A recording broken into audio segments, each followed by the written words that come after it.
అండి, జీవితంలో ఓపిక ఎందుకు ముఖ్యము అనేది ఈ కథ చదివితే మీకే అర్థమవుతుంది.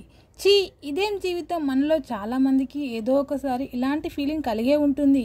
అయితే ఈ జీవితం ఎంతో గొప్పది, ఆ గొప్పతనాన్ని తెలుసుకోవాలంటే జీవితాన్ని ఆస్వాదించాల్సిందే అని చెప్పే ఒక మంచి కథ ఇప్పుడు తెలుసుకుందాం.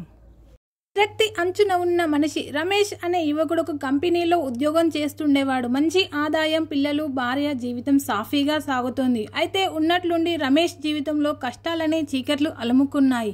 ఉద్యోగం పోయింది, తన దగ్గర అప్పు తీసుకున్న వారు ఎగ్గొట్టారు. ఆర్థిక ఇబ్బందులు, ఒత్తిడి, అవమానాలు, వైఫల్యాలు వరుసగా వచ్చాయి. ఇంకా ఎందుకు బతకాలి అనే ఆలోచన రోజు వెంటాడింది. జీవితం మొత్తం చీకటిగా అనిపించింది.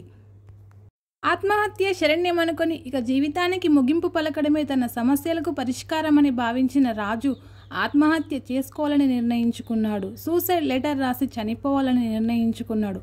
ఇంట్లో ఎవరికి చెప్పకుండా రాత్రి నడుచుకుంటూ వెళ్ళిపోయాడు. ఆ సమయంలో విపరీతమైన వర్షం కురుస్తుంది. బలమైన గాలులు వీస్తున్నాయి. ఆకాశమంతా అల్లకల్లోలంగా ఉంది. భారీ వర్షం కురుస్తుండడంతో తడవకుండా ఓ చెట్టు కింద నిలబడ్డాడు. ఈ సమయంలోనే చెట్టుపై ఉన్న ఓ పిట్టగూడుపై రమేష్ దృష్టి పడింది. గూడులో వర్షానికి తడుస్తున్న ఓ పిట్ట పిల్లలను కాపాడేందుకు రెక్కలను చాపింది. వేగంగా వీస్తున్న గాలిని తన చిట్టి రెక్కలతో ఆపుతూ పిల్లలను రక్షిస్తోంది. ఇది చూసిన రమేష్ కళ్ళు చెమర్చాయి. ఎందుకంటే ఈ చిన్న పక్షి కూడా ఇంత కష్టంలో తన బాధ్యత వీడలేదు. తన బిడ్డలను రక్షించేందుకు తాపత్రయపడుతూనే ఉంది. నేను మనిషిని అయ్యుండి ఇలా చనిపోతున్నాను అని అనుకున్నాడు. ఆ పిట్ట పోరాటం అతనిలో మళ్ళీ ఓ కాంతి వెలిగించింది. అది చూసిన రమేష్ తన ఆలోచనలను మార్చుకున్నాడు. ధైర్యాన్ని కూడగట్టుకుని తిరిగి ఇంటికి వెళ్ళాడు. రాత్రి ప్రశాంతంగా పడుకున్నాడు. ఉదయం లేవగానే ఆకాశం నిర్మానుష్యంగా మారింది. వర్షం తగ్గింది. తాను రాసిన సూసైడ్ లెటర్ను చింపేసి మరో లెటర్పై జీవితం నన్ను పరీక్షించింది, కానీ నేను వెనుదిరగను అని రాసుకున్నాడు. మళ్ళీ కష్టపడడం ప్రారంభించాడు. కొన్నేళ్ల తర్వాత అంతా మారింది. జీవితాన్ని మళ్ళీ జీరో నుంచి మొదలు పెట్టాడు రమేష్. చిన్న చిన్న పనులు చేస్తూ జీవితాన్ని మళ్ళీ పట్టాలెక్కించాడు.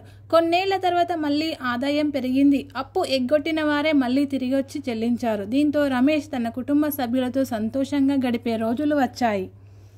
ఈ కథలో నీతి ఏంటంటే, ఈ చిన్ని కథలో ఎంతో గొప్ప సందేశం దాగి ఉంది.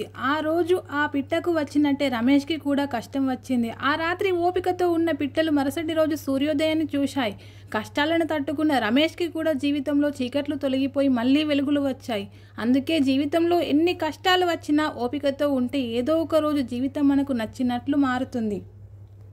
ఈ కథ ద్వారా మనం తెలుసుకున్న నీతి ఇది.